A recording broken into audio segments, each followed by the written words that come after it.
Okay, so mga amiga-amigo, saglit lang ha. Okay, aray. Okay, so magandang hapon sa lahat. Okay, at tayo ay magpiprito ng tamban para may ulam sa tanghalian. Ayun oh. Yes, tamban. Ang piprituin natin, doon tayo aragay ko.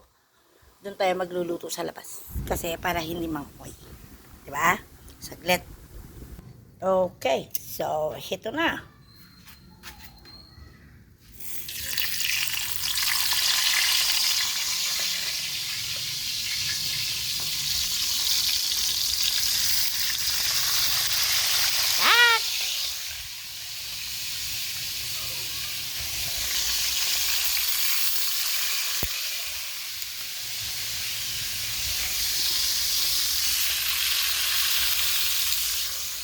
Isa pa.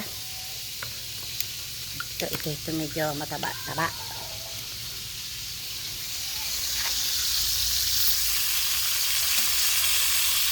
Meron pa doon sa kabila. May maliit. Yes. Yan. So, uling lang tayo. Sa tayong pabili ng gas ngayon. Tis-tis muna. Saglit. Yan. So, yung mga alaga ko naghihintay ng pagkain. Asan kaya yung yung iba? Yan. So, yan ang lamesa ko. Magulo. Magulo pa yung bahay ko. At, okay. So, yan yung aking lababo. Okay. At, yan man ang pintuan ko. Hindi pa nagagawa. Kawayan muna. Pansamantala lang. Okay. Puro parang ako ng mga nakasabit-sabit kasi bagong tayo lang yung bahay natin. Okay. So, mga kaibigan ko dyan, yung mga OFW dyan, okay?